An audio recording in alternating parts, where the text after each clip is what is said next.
On this show, you describe your childhood as painful. I saw the soundbite that you Yes. said that. What was the most painful part about it? Well, you know, when you're a kid that's being locked in a room and told that they have to memorize a record before they can come out and get food or before they can, play with a toy or function at all in any way. And then they finally come out, and if they don't get it right, then they get smacked and put back in that room. Or, let's say you have to memorize a script, and it's the same thing. If you don't come out with the script word for word and backwards and forwards, then you don't get dinner, or you don't get to go to bed until you've done this, or you can't go to school tomorrow if you don't have your lines down, or maybe you have to get out of school tomorrow because you've got auditions, so we're going to pick you up early, or there's no functionality, there's no normality, there's no common through line in anything in the developmental stages. So when you've broken it down that severely to the point where there's no rational family unit or function for a child, raising children and the most stable environment is about continuity. It's about giving them repetition so that they know every day they're going to wake up in a stable environment, that they're loved, they're taken care of, they don't have to worry, they're going to get the food they need, the education they need, the sleep they need, the love they need. We got none of that. None of that. So there's no one thing for my childhood. I had a screwed up childhood, and I don't wish it on anybody. Yeah. Nobody should have to live like that. No child should be a slave and not have the right to make their own decisions and do what they want and become what they want in this life, because life is about freedom of choice. So anytime we're bound and gagged and told this is what you must do and you don't have a say in the matter, that's not okay.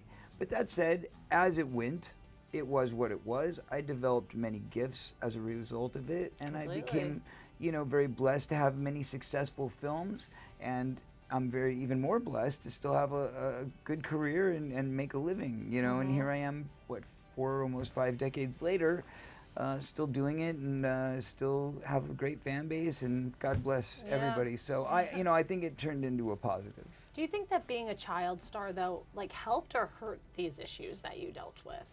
Which issues? All the painful past of your childhood. Well, I wouldn't have, and I don't think I would have had any of those issues if my parents didn't put me into that, because then, if she was abusive, like any other abusive household, it just, would have been abusive, but you at least would have had to, the normal structure of life, because you'd go to school or you'd whatever. Yeah. But, we didn't have that. So many times I had to miss school, or many times I wasn't able to, I couldn't join a baseball team, and go do what other kids do, or I couldn't get bar mitzvahed because I'm Jewish, and that's what Jewish kids do. You go to Hebrew school, you get bar mitzvahed. I couldn't do that. So there was nothing that I could do, because everything was stopped, because I had auditions, or I was working, or I was on location, or whatever. Crazy. Right. I mean, my first memory is going to work for the first time. That's my first memory. How old were you? 3. Wow. No. So I don't have any memory or any recollection of anything before that. And is that right to do to a child? No, of course not. Of course not. So the point is that obviously I've had the opportunity to raise a child, and with lots of love, and give them all the balance and all the consistency and the regular family stuff that a kid needs, and that's felt amazing. Yeah. That's been an amazing reward to my heart and to my soul, and to have a beautiful wife to share that with, and I feel very blessed today, and I feel very grateful that I've made it through the traumas and the hardships and the horrors that I've been through. And that's why I'm here to try and raise awareness and show people, look, there's a lot of bad things going on out there, and these things can be avoided. And the way they can be avoided is, A, by not putting your kid into an industry that you and your kid don't understand fully before you go there.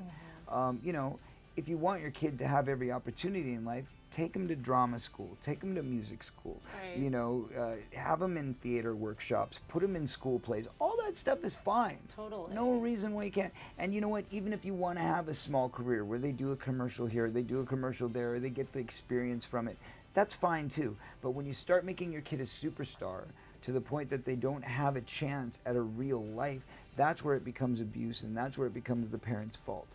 And furthermore, beyond that, when it comes to the laws and the regulations of what happens within the entertainment industry, right now, Frances Fisher just got an opportunity to be part of the board over at SAG, and she's a dear friend of mine. And we're going to be working together to try and help change some of the rules and regulations when it comes to kids on the set. Wow. Because the thing is like, there's obvious stuff that can be fixed, such as no person on the set should ever have access to a child to where they will take them in their car away from the set and without supervision of the parent or the guardian. That should never happen. Not for 5 minutes. And it happens every day. Happens all the time in our industry. Okay? Staying over at the manager's house tonight. Staying over at the publicist's house tonight. How many people don't realize that it's the managers and the publicists that are doing this crap most of the time? You know what I'm saying? Yeah. Logic. It's just logic. Yeah. So if everybody started thinking like, let's put some guidelines, some rules and regulations in our industry to protect these kids, guess what? It doesn't happen anymore. Real simple. Yeah. Right.